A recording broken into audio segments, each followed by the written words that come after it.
Greetings, companions. Today I've crafted an intriguing tale for you. Make yourselves comfortable, let us proceed. She spoke softly, as if ordering a drink without even glancing at me. I believe we ought to part ways. She said this in a small Italian cafe downtown, with friends flanking her on either side, their wine glasses already halfway empty, their postures suggesting a business meeting rather than a marital dissolution. Her words didn't carry the tone of a query. They seemed like a decision that had been rehearsed.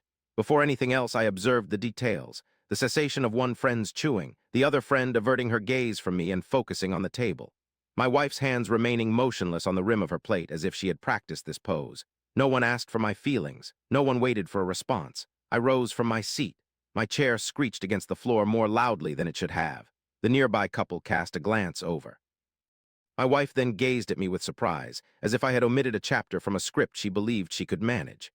I didn't shout. I didn't ask for explanations about when or who was involved. I merely gathered my coat, gave a single nod, and exited between the tables, past the host's stand, through the glass door, and into the chilly air outside.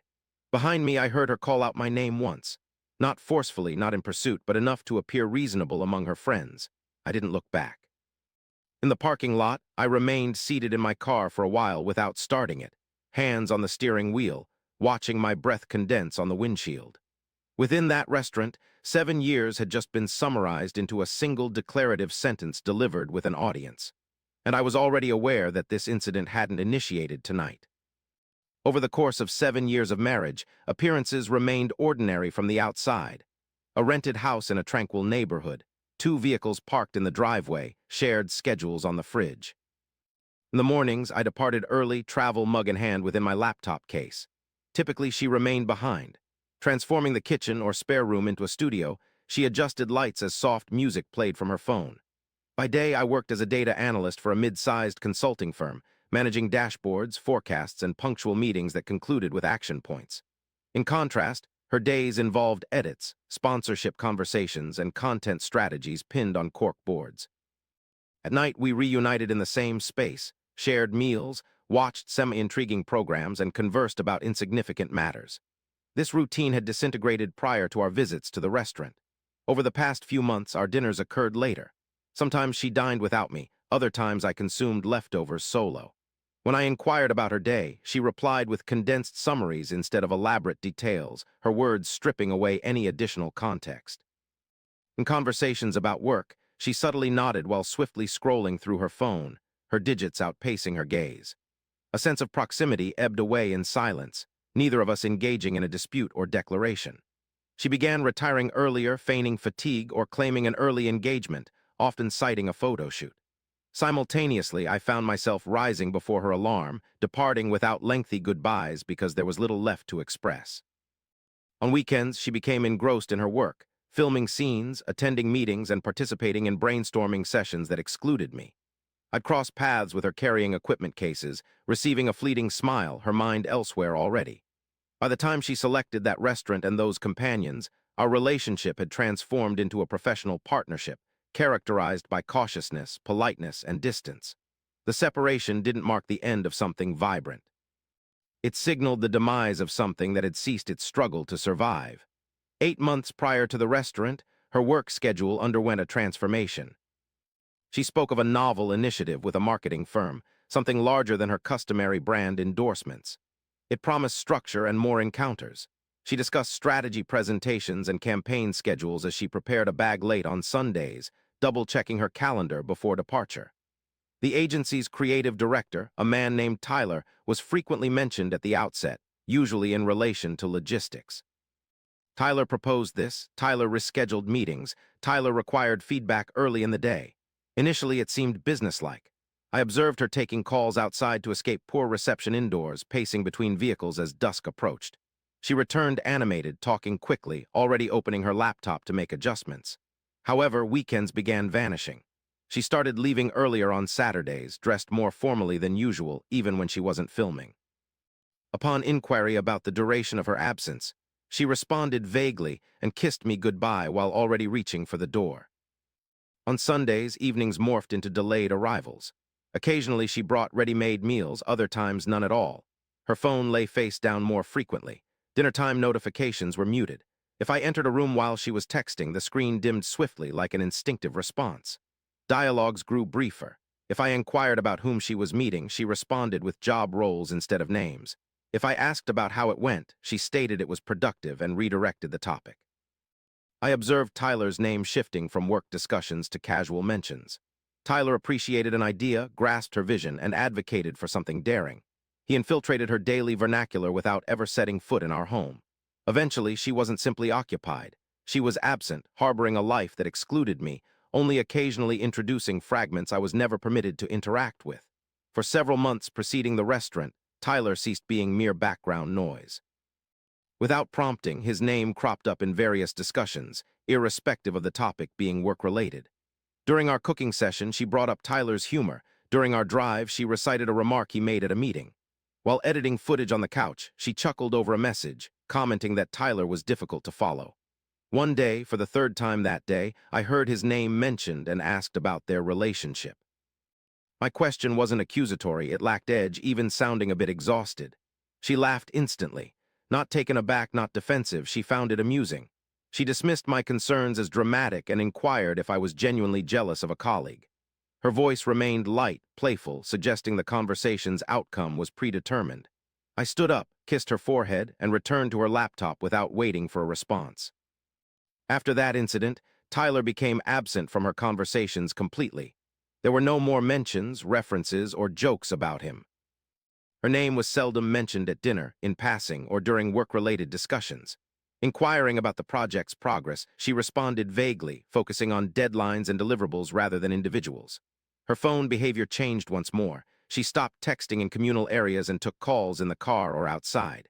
If I entered a room while she was talking on the phone, she would lower her voice and turn away.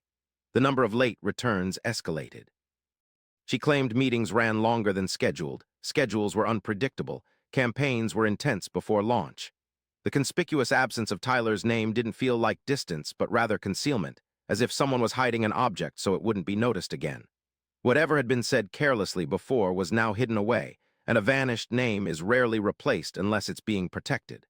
3 weeks prior to the restaurant opening, she failed to return home. It was on a Tuesday when I recall, for the trash collection that evening and waiting until I heard her car to take it out. By 10, the house was silent save for the hum of the refrigerator and the porch light I kept on. At 11, my phone vibrated with a message. She informed me she was lodging at a downtown hotel due to an early appointment and avoided late-night driving. No call, no picture, just a single sentence sent once. I did not respond. I secured the door, switched off the light, and went to bed by myself. Her side of the bed remained undisturbed. In the morning, she returned, looking as if she had slept well with her hair combed, coffee already in hand. She stated that the meeting had been rescheduled, laughed it off, and immediately retreated into her studio to film as if nothing out of the ordinary had taken place. A week later, I encountered someone from her social circle at a networking event. We stood close to the bar, sipping from plastic cups, engaging in casual conversation. He casually mentioned her project and inquired about how she was handling the finalization. I asked for clarification. He seemed perplexed and affirmed that the campaign had been closed roughly a fortnight ago. I chose not to contradict him. Our dialogue transitioned naturally afterwards. That evening, she discussed deadlines that no longer applied. She lamented stress linked to a project that had concluded. She packed a bag for an alleged impending meeting and gave me a hasty goodbye kiss as she left. The sequence of events didn't align anymore. The selected hotel night was out of sync. The silence didn't fit rightly. Her words and actions seemed to be on separate timelines. Somewhere amidst these two narratives, a line had been crossed that she refused to acknowledge. The restaurant wasn't an accident. I realized this the day after when I reflected upon it. It was a neutral setting. It provided enough public presence to preclude emotions. We were presented as casual acquaintances rather than companions, ensuring no support could be assumed. A place where raising my voice would place the blame on me. She arrived ahead of schedule.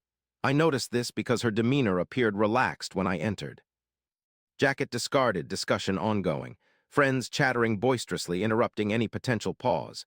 A bottle of wine was already on the table. She bypassed inquiry about my day and swiftly moved to her pre-planned speech, delivering it smoothly without hesitation. I believe we should end our relationship. No preamble, no background, no shared blame. Just a decision presented as rational.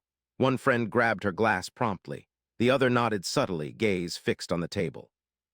Their response was well rehearsed. I didn't contest their performance or request explanations that would be revised later and recounted differently. I rose before she could elaborate, before she could provide justifications or present herself as cautious and considerate. My chair screeching against the floor disrupted the rhythm. Unexpected event. She glanced up then, perplexed, as if anticipating me to remain seated and follow my role. When I grabbed my coat, her expression altered. The company fell silent. The script halted. I exited without consuming the food, without concluding the conversation she'd arranged. Behind me, she called my name once softly for dramatic effect. I didn't respond. Whatever conclusion she desired to portray later, she would need to clarify why the man she was parting from didn't struggle to remain. I did not return to the house that night. I drove until the streets became deserted and stopped at a hotel near the highway, typically used by travelers. The room reeked of detergent and old carpet. I left my belongings by the door and sat on the edge of the bed with my coat still on, phone face down on the nightstand. By dawn, she had sent 3 messages. None of them inquired about my location. All of them requested a conversation. I returned to the house later that afternoon. Her car sat in the driveway. Inside, it appeared unchanged.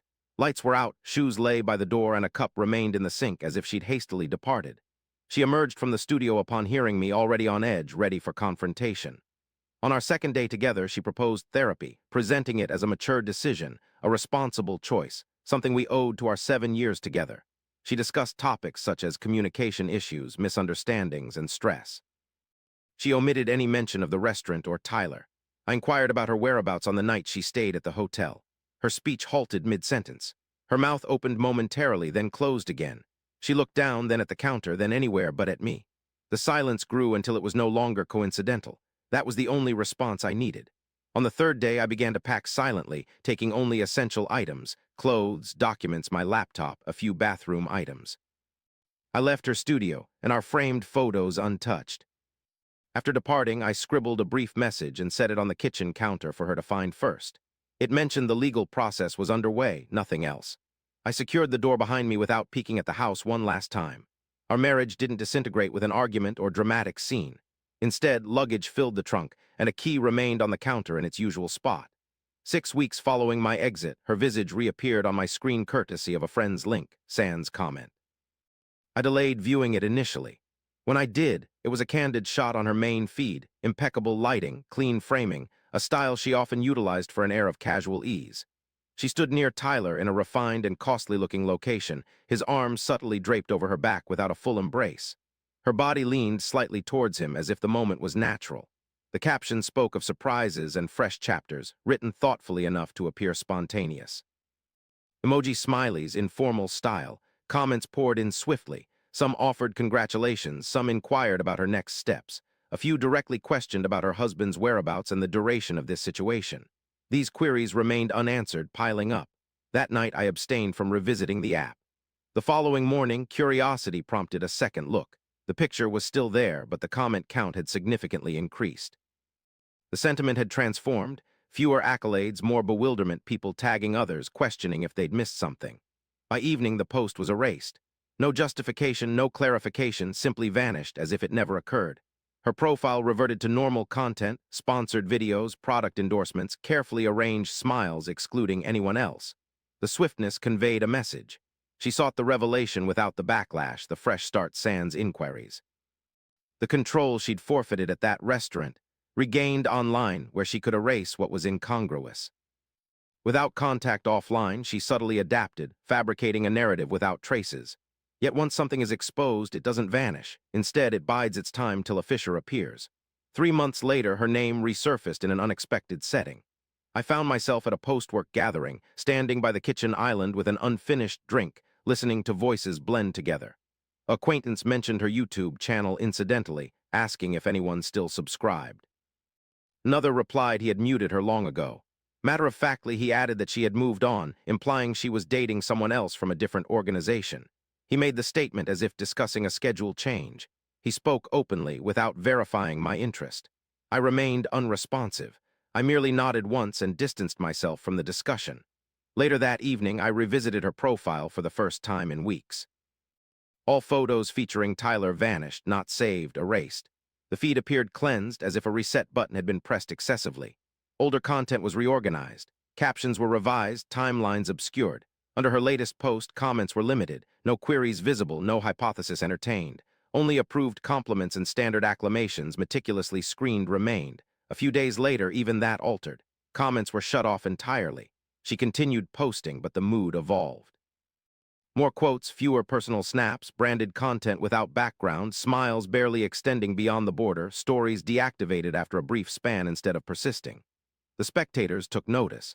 People began questioning elsewhere. Screenshots were shared, discussions sprouted in her absence. The void where explanations should have been echoed louder than anything she could share. She remained silent. She enhanced control instead. From afar, it was apparent she was still maintaining an impression, subtly readjusting her views and illumination, yet the focus had shifted.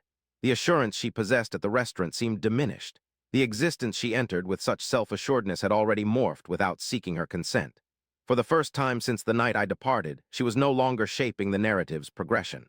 Half a year post the restaurant, her name illuminated my phone once more. It was past midnight. I was at the gym, my towel draped around me, leaving the door unlocked, adhering to my regular end-of-day custom. The message preview revealed just enough to halt me. She proposed a conversation, mentioned I deserved the truth. No emoticons, no context, merely a proposition sent once. I did not respond immediately. I completed changing, exited the building, and navigated home along familiar roads. Upon arrival at the apartment, I deposited my bag near the door, upholding the habit of order I'd cultivated since leaving. Keys in their designated spot, shoes neatly aligned, lights extinguished in unused rooms, I settled down to type. I confessed that I had required her presence then, that there was a time where her staying would have altered everything. I conveyed that time had elapsed. I didn't solicit reasons. I declined additional information. I concluded the message by stating I no longer needed anything. The message displayed as delivered, followed by silence, no typing sign, no response, no amendments. Days went by without another communication. Life remained uncomplicated, work during the week, socializing on weekends, gym most nights, grocery shopping on the same day, meals prepared for one, consumed in solitude. Some evenings felt abundant, some felt void, none felt precarious. I ceased monitoring her profiles. Our mutual acquaintances stopped bringing her up. The city persisted in its bustle. Time maintained its rhythm. One night, shutting my car, I scarcely saw the figure in the window resembling the man who rose from that restaurant table some months prior. The individual who departed without seeking answers did not return. He didn't have to. The tale did not conclude dramatically. It didn't require it. It ended with a message unanswered and life continuing, stable enough to bear its own burden. Thanks for sticking with the story till the finish. Share your thoughts about this below. Subscribe, as more untold stories are coming up next.